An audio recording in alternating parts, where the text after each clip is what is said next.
வணக்கம். அரசியலை விட்டு வெளியேறினார் நம்முடைய ஓபிஎஸ். எடப்பாடி பழனிசாமிக்கு வழிவிட்டாரு. அதிமுகவில் என்னைக்கா இருந்தாலும் போயிடலாம், பாஜக சேர்த்து விட்டுடும் அப்படின்னு அவங்க ஆதரவாளர்களை ஏமாத்தி கூட இருக்க வைக்கின்ற பொழுது பன்னீர்செல்வத்தை ஒண்டியா விட்டுட்டு அவன் ஓட்டம் எடுத்துட்டான். இப்போ நேற்று எடுத்திருக்கின்ற முடிவை கண்டிப்பாக அவங்க ஆதரவாளர் கேட்டாங்கன்னா பன்னீர்செல்வம் அவர்கள் அரசியலில் இருப்பார். கண்டிப்பாக எடப்பாடி பழனிசாமிக்கு வழி விட்டுட்டு அரசியலை விட்டு ஓட போகிறார். எப்படின்னு கேட்குறீங்களா? அதை தான் இந்த வீடியோவில் நம்ம விரிவாக பார்க்க போகிறோம். பின்னாடி சொல்கிறேன் எப்போ அரசியலை விட்டு விலக போகிறான்னு சொல்லிட்டு. இத்தனை நாளும் எடப்பாடி பழனிசாமி என்ன சொல்லிட்டு இருந்தாரோ அதை தான் நேற்று முடிவாக ஓபிஎஸ் அவர்கள் எடுத்திருக்கின்றார். எடப்பாடி பழனிசாமி ஒரு பக்கம் பியூஷ் கோயல் அவர்களுடன் சந்திப்பை நிகழ்த்தி கொண்டிருக்கின்ற போது, இன்னொரு பக்கம் ஓபிஎஸ் அவர்கள் தன்னுடைய ஆதரவாளர்களுடன் ஆலோசனை நடத்தி கொண்டிருந்தார். அந்த ஆலோசனையை பொறுத்த வரைக்கும் பாஜக கூட்டணியில் ஓபிஎஸ் அவர்களுக்கு எத்தனை தொகுதி தரப்போறாங்க, அந்த தொகுதியை ஏற்றுக்கொள்ளலாமா வேண்டாவா அப்படின்ற ஆலோசனை மட்டும்தான். ஏன்னா ஓபிஎஸ் கூட இருக்கிற ஒரு 10 பேர் மீண்டும் சட்டமன்ற உறுப்பினர் ஆக வேண்டும் என்று ஆசைப்படுகின்றார்கள். வைத்திலிங்கம், பன்னீர்செல்வம்லாம் எப்படியாவது சட்டமன்ற உறுப்பினர் ஆயணும், எடப்பாடி விட்டு வெளியே வந்த பிறகும் என்னுடைய செல்வாக்கு குறையலை என்பத விஷயத்தை காட்டிவிட வேண்டும் என்பதற்காக நேற்று அவசர ஆலோசனை நடத்தினாங்க. அந்த அவசர ஆலோசனையில் பாஜக தரப்பிலிருந்து ஒரு செய்தி போய் சேர்ந்தது பன்னீர்செல்வத்துக்கு. என்ன செய்தி அப்படின்னு பார்க்கும் பொழுது, உங்களுக்கு 3 தொகுதி தருகின்றோம், அதை வாங்கிக்கங்க, பாஜக கூட்டணிக்கு வாங்க. எடப்பாடி பழனிசாமி ஓகே சொல்லிட்டாரு அப்படின்னு சொல்லிட்டு பாஜக தரப்பிலிருந்து தகவல் சொல்லப்பட்டது. இதை கேட்ட பன்னீர்செல்வம் பொறுத்த வரைக்கும் எனக்கு எந்த பதவியும் வேண்டாம், 2வது அதிமுக என்னை நினச்சிக்கிட்டா போதும், நான் பார்க்காத பதவியே கிடையாது, நான் சட்டமன்ற உறுப்பினர் ஆள்னா கூட பரவாயில்லை அப்படின்னு சொல்லிக்கிட்டு இருந்த மனுஷன் திடீர்னு 3 தொகுதி தான் உங்களுக்கு அப்படின்னு சொன்ன பிறகு கூட இருந்தவங்க எடப்பாடி பழனிசாமி அணிக்கு போகவே கூடாது, நம்மளை என்ன பரிகாசம் பண்ணுறாரா, நம்மளுக்கு என்ன அவ்வளோ செல்வாக்கு குறைஞ்சி போயிடுச்சா, நம்மளுக்கு 3 தொகுதி தானா, கட்சியிலையும் இருக்க வேணாங்கிறாரு, ஆனால் வெளியே கூட்டணியில் இருக்கலாம் என்று பார்த்தா கௌரவமான இடமும் கொடுக்க மாட்டுறாரு, 3 தொகுதி ஏற்றுக்கொள்ளக்கூடாது அப்படின்னு சொல்லிட்டு நிர்வாகிகள் எல்லாம் நம்ம பன்னீர்செல்வத்தை முடுக்கி விட்டுட்டாங்க. பன்னீர்செல்வத்தை பொறுத்த வரைக்கும் எடப்பாடி பழனிசாமி கட்சியில் இடமில்லடா போடா வெளியே அப்படின்னு சொன்னதிலிருந்து திமுக எதிராக களமாடி இருந்தால் பரவாயில்ல, ஆனால் எப்போ வெளியே போடா என்று சொன்ன பிறகு அவர் எடுத்த அரசியல் எடப்பாடி எதிர்ப்பு அரசியல். கூட இருந்தவங்களும் எடப்பாடி பழனிசாமியை தான் எதிர்க்கிறாங்க, பன்னீர்செல்வமும் எடப்பாடி பழனிசாமியை தான் எதிர்க்கிறார். பாஜகவை நேசிக்கின்ற பன்னீர்செல்வம் எடப்பாடி பழனிசாமியை எதிர்க்கிறார். இப்போ பன்னீர்செல்வம் அணியில் இருக்கக்கூடிய தொண்டர்களும் நிர்வாகிகளும் எடப்பாடி பழனிசாமியை எதிர்த்து விட்ட மனநிலையில் இருக்கிறாங்க. எப்போதும் எதிர்ப்பு மனநிலையே இருக்கிறாங்கன்னு வச்சுக்கோங்களேன். ஆனால் திடீர்னு இப்போ 10 தொகுதி கொடுத்தா மட்டும் எடப்பாடி பழனிசாமிக்கு இணக்கமாக வேலை பார்ப்பாங்களா? பழைய கதைகளை மறந்துடுவாங்களா? மேடையில் ஏறி எடப்பாடி பழனிசாமி புகழ்வாங்களா? எடப்பாடி பழனிசாமியுடைய ஆளுமை திறனை ஏற்றுக்கொள்வார்களா? அப்போ உங்களுக்கு 10 தொகுதி தான் தடையாக இருந்ததா? எடப்பாடி பழனிசாமியை கட்சி விட்டு ஜெயலலிதா அவர்கள் நீக்கினாங்க. ஆனால் எந்த இடத்திலும் சரி ஜெயலலிதாவுக்கு எதிராகவோ கட்சிக்கு எதிராகவோ பேசலை. தன்னுடைய ஆதரவாளர்களை எடப்பாடி பழனிசாமி கட்சிக்கு எதிராக திருப்பல. ஆனால் பன்னீர்செல்வம் கட்சிக்கு எதிராக தன்னுடைய ஆதரவாளர்களை நிலைநிறுத்தினார். திமுகவுக்கு போனாலும் போகலாம், ஆனால் அதிமுகவுக்கு மீண்டும் போகக்கூடாது. நம்ம ஸ்டாலின் அவர்களை ஏற்றுக்கொண்டாலும் ஏற்றுக்கொள்ளலாம், ஆனால் எடப்பாடி பழனிசாமி ஏற்றுக்கொள்ளக்கூடாது. இந்த மனநிலையில தான் எடப்பாடி பழனிசாமி பன்னீர்செல்வத்தை கட்சியில் வேண்டாம் என்று சொன்ன பிறகு அவங்க தொண்டர்களும் அவங்க நிர்வாகியும் முடிவுக்கு வந்தாங்க. அந்த அளவுக்கு அதிமுக எதிர்ப்பு, எடப்பாடி பழனிசாமி எதிர்ப்பு இருக்கிற அந்த இடத்த மீண்டும் நம்ம கட்சிக்குள்ள கொண்டு சேர்க்க முடியுமா? கூட்டணியில் கொண்டு சேர்க்க முடியுமா? அவருடைய அணியில் இருக்கக்கூடியவங்களை பன்னீர்செல்வம் அவர்கள் தக்க வைத்துக் கொண்டாரா? நம்ம எடப்பாடி பழனிசாமிக்கு எதிராக தர்ம யுத்தம் நடத்திட்டு இருக்கோம், இப்ப நீங்களாம் விலகி சென்றீர்கள் என்றால் என்னுடைய பலம் குறைஞ்சு போயிடும், நான் பலவீனம் ஆயிடுவேன். ஏற்கனவே இவ்வளவு ஆதரவு இருக்கின்ற போதே எடப்பாடி பழனிசாமி என்னை மதிக்க மாட்டாரு, இப்ப நீங்களாம் விலகி சென்றீர்கள் என்றால் அவ்வளவுதான், சுத்தமா மதிக்கவே மாட்டார், பீஸ் போன பல்பு அப்படின்னு நினைச்சிடுவார். அதனால நீங்க எதிர்பார்க்கறது அத்தனையும் நிறைவேறும், கவலைப்படாதீங்க, உங்களுடைய போராட்டங்களுக்கு அத்தனைக்கும் நானே காசு கொடுக்குறேன், கவலைப்படாதீங்க அப்படின்னு சொல்லிட்டு தன்னை நம்பி வந்தவங்களை பன்னீர்செல்வம் அவர்கள் தக்க வைத்துக் கொண்டாரா? இல்ல போராட்டத்தை மீண்டும் மீண்டும் அதிகரிக்க மக்களை போய் சந்திச்சாரா? ஆலோசனை கூட்டங்கள், சட்ட போராட்டங்கள், எடப்பாடி பழனிசாமி எதிர்ப்பு. தன்னுடைய ஆதரவாளர்களையும் பெருக்கல, மக்கள் முன்பாகவும் போய் நியாயம் கேட்கல, பாஜக கூடாரத்தில் போய் உட்காந்துக்கிட்டு எனக்கு கட்சிக்குள்ள சேர்ப்பதற்கான வாய்ப்பு வாங்கி கொடுங்க என்று பிச்சை எடுத்தாரு. ரெண்டாவது, அதிமுக எதிர்ப்பு, எடப்பாடி பழனிசாமி எதிர்ப்பு என்ற மனநிலையை கூட இருக்கிறவங்களுக்கும் வளர்த்தார். இப்படி இருக்கின்ற மனுஷனை முழுமையா நம்ம ஏற்றுக்கொள்ள முடியுமா? சரி, நம்ம வெற்றி பெற வேண்டும் என்றால் என்டிஏ கூட்டணியில் இருக்கணும்னு சொல்லிட்டு பாஜக நினைக்குது, அப்படின்னா சேர்த்துக்கிட்டோம் அப்படின்னு எடப்பாடி பழனிசாமி முடிவெடுத்தாரு, விட்டுவும் கொடுத்தாருன்னு வச்சுங்களேன். ஆனால் பன்னீர்செல்வத்துடன் இருந்த அரசியல் ஆளுமைகள் இப்ப எத்தனை பேர் இருக்கிறாங்க? ஒரே ஒரு வைத்திலிங்கம் மட்டும்தான் இருக்கிறார். அதுலயும் நேற்று ஆலோசனை கூட்டம் நடந்தது. அந்த ஆலோசனை கூட்டத்தில் முழுக்க முழுக்க யார் இருந்தாங்க? முக்குளத்தோர் சமூகத்தை சார்ந்தவங்க மட்டுமே இருந்தாங்க. அதுலயும் மாற்று சமூகத்தை இருக்கிறவங்க அந்த கூட்டத்தில் கலந்து கொள்ளலாம் என்று நினைச்சா கூட நம்ம பன்னீர்செல்வம் அவர்களை பொறுத்த வரைக்கும் நீங்க கலந்து கொள்ள வேணாம் அப்படின்னு சொன்னார். ஏன் தெரியுமா? எடப்பாடி பழனிசாமிக்கு முக்குளத்தோர் சமூகமானது என் பின்னாடி இருக்குது பாரு அப்படின்னு காட்டுறதுக்காக முக்குளத்தோர் சமூகத்தில் இருக்கக்கூடிய நிர்வாகி மட்டும் மெட்ராஸில் அவசரமாக கூட்டி ஆலோசனை நடத்தினார். தன்னிடம் இருந்த ஆதரவாளர்களையும் ஆளுமைகளையும் தக்க வைத்துக் கொள்ளாத பன்னீர்செல்வம் அவர்கள் 3 சீட்டுன்னு சொன்ன பிறகு அதிர்ச்சி அடைந்து விட்டாங்க அவங்க ஆதரவாளர்கள். அதையெல்லாம் பரவாயில்ல, எப்போதும் அவங்க ஆதரவாளர்களை பொறுத்த வரைக்கும் வெளியில கண்ணா பின்னாடி எடப்பாடி பழனிசாமி பேசிட்டு தான் இருந்தாங்க. ஆனால் நம்ம பன்னீர்செல்வத்தை பொறுத்த வரைக்கும் எடப்பாடி பழனிசாமிக்கு எதிராக ரொம்ப ஆவேசமான கருத்துக்களை தெரிவிக்க மாட்டாரு, கொஞ்சம் அடக்கி தான் வாசிப்பாரு. ஆனா நேத்து எடப்பாடி பழனிசாமியை ஒழிக்காத வரையில் நாம தூங்கக்கூடாது, அவர் இல்லாத அணியில நம்ம இடம்பெறுவோம், உங்களுடைய கருத்துக்களை நாம வழிமொழிகின்றோம், அப்படியே ஏற்றுக்கொள்ளுகின்றோம். அதனால எடப்பாடி பழனிசாமி ஒழிப்பதுதான் நம்முடைய முதல் இலக்கு அப்படின்னு நம்ம பன்னீர்செல்வம் அவர்கள் நேற்று பேசியிருக்கின்றார். உன்னுடன் இருந்த ஆதரவாளர்களை கூட தக்க வைத்துக் கொள்ள முடியல, நீ நின்ன ஒரு தொகுதியை கூட உன்னால வெற்றி பெற வைக்க முடியல, ஆனாலும் உனக்கு 10 தொகுதிக்கு மேலாக வாய்ப்பு கேட்கிற பாரு. அதனால பன்னீர்செல்வத்தை பொறுத்த வரைக்கும் அரசியல் களத்திலிருந்து வெளியேற போறார். வெளியேறிட்டாரான்னு கேட்டீங்கன்னா கண்டிப்பா வெளியேறிட்டார். அவர் ஆக்சுவலா எங்க போவார் தெரியுமா? விஜய் இடத்துல தவிர வேற எங்கேயுமே போக முடியாது. விஜயை பொறுத்த வரைக்கும் ஓபிஎஸ் சேர்த்துக்குவாரான்னு கேட்டீங்கன்னா கட்சியில சேர்த்துக்கினாலும் சேர்த்துக்குவாரு, ஆனா ஒருபோதும் கூட்டணியா சேர்த்துக்க மாட்டார். அதுக்கு என்ன காரணன்றத நான் உங்களுக்கு பின்னாடி சொல்றேன். ஏன்னா வைத்திலிங்கெல்லாம் பேசியிருக்காங்களே ஆலோசனை கூட்டத்தில், அதெல்லாம் சொல்ல வேண்டியதா இருக்குது. எடப்பாடி பழனிசாமியை பொறுத்த வரைக்கும் அதிமுகவை குரங்கு கையில பூமாலை கிடைச்சா எப்படி பிச்சு போடுமோ அந்த அளவுக்கு பிச்சு போட்டுட்டாராம். வைத்திலிங்கம் அவர்கள் பார்த்தீங்கன்னா நேற்று ஆலோசனை கூட்டத்தில் பேசியிருக்கின்றார். அவரை ஒழிக்கணும், அவரை அழிக்கணும், அதிமுகவில் அவர் இல்லாத ஒரு தருணத்தை ஏற்படுத்தணும். நாம போய் அதிமுகவில் இணைய வேண்டும் என்றால் எடப்பாடி பழனிசாமி இல்லாத ஒரு அதிமுக உருவாக்கணும். எடப்பாடி பழனிசாமி அதிமுக இல்லைன்னா நம்ம அங்க போய் சேரலாம், அவர் தலைமையில நம்ம போய் சேர வேண்டாம் அப்படின்னு சொல்லிட்டு யாரெல்லாம் பார்த்தீங்கன்னா கட்சி விட்டு விலக்கி இருக்கின்றார், தூக்கி அடிச்சிருக்கிறாரு அப்படின்னு சொல்லிவிட்டு வைத்திலிங்கம் அவர்கள் பேசினாங்க.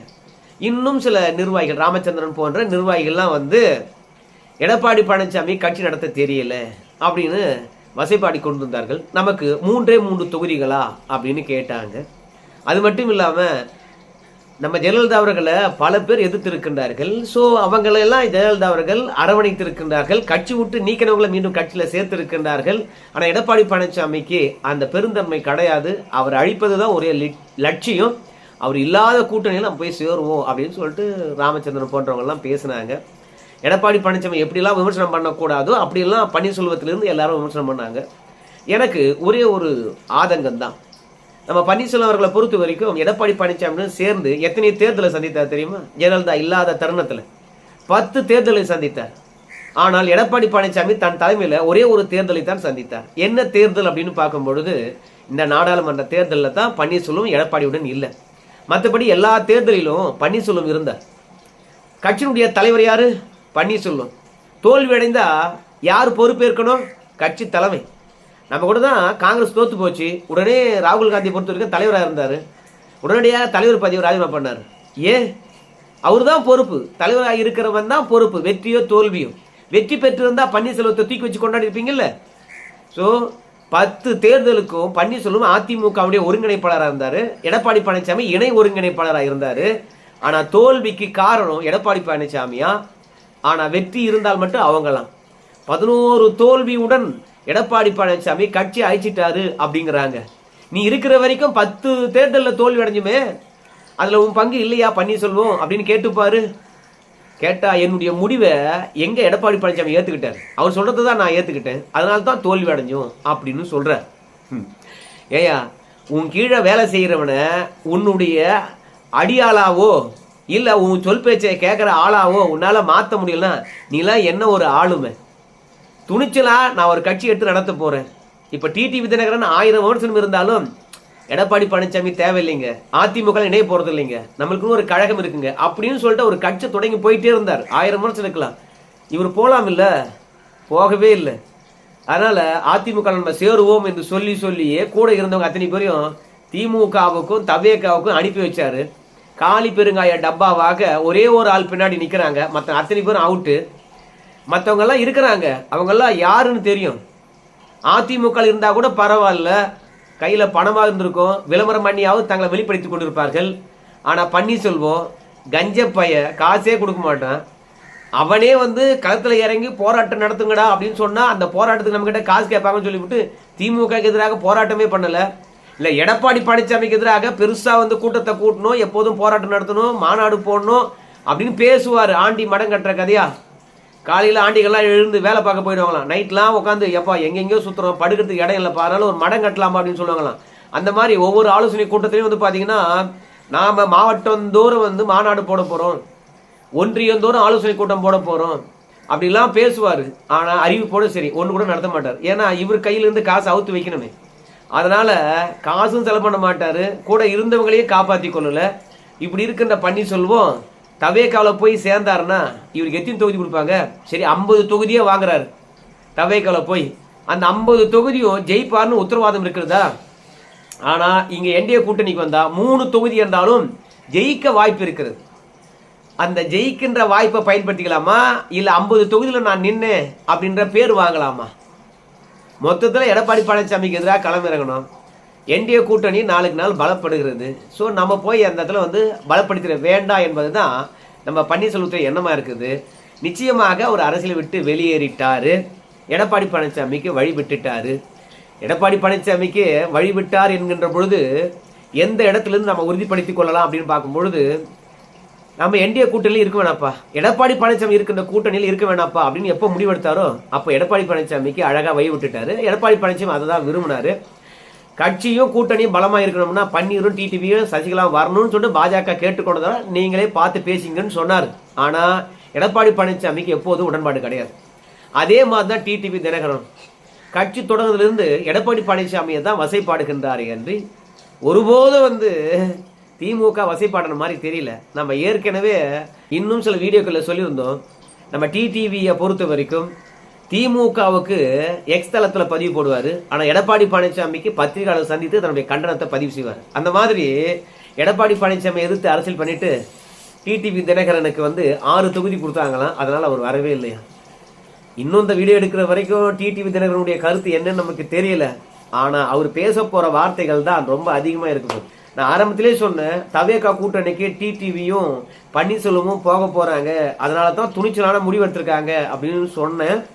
ஆனா போவாங்களா அப்படின்னு கேட்டீங்கன்னா போவாங்க. ஆனா விஜய் சேர்த்துக்கு வரான்னு கேட்டீங்கன்னா நிச்சயமா சேர்க்க மாட்டார். நான் ஏற்கனவே ஒரு வீடியோவில் சொல்லியிருந்தேன், ஒன்று அதிமுக கூட்டணிக்கு விஜய் வரணும், இல்லையா அதிமுக கூட்டணியிலே இடம்பெற வேண்டும் என்று நினைக்கின்ற கட்சிகள் உன் கூட்டணியிலே இடம்பெறக்கூடாது, விஜய் தொலைச்சிடுவன் தொலைச்சி அப்படின்னு அழகா நம்முடைய அமித்ஷா அவர்கள் அறிவுறுத்தியிருந்தார். அதனால டிடிவி பன்னீர்செல்வத்தை கட்சியில சேர்த்துக்கோ, ஆனா கூட்டணியில சேர்த்த டங்குவார் அறுத்துருவேன் அப்படின்னு ஏற்கனவே அமித்ஷா தெளிவா சொல்லிட்டார். ஒன்னு தவேகா அதிமுக பாஜக கூட்டணிக்கு வரணும், இல்லையா இவங்க 2 பேரையும் சேர்க்க கூடாது, எது உனக்கு சரின்னு படுதுன்னு பாரு அப்படின்னாங்க. அதுக்கு நம்முடைய விஜய் அவர்களை பொறுத்த வரைக்கும் நீங்க சொல்றீங்க தெரியுமா, அவங்களை யாரையும் கூட்டணியில் இணைச்சு கொள்ள மாட்டேன் அப்படின்னு அவர் உறுதிமொழி அளித்திருக்கின்றார்.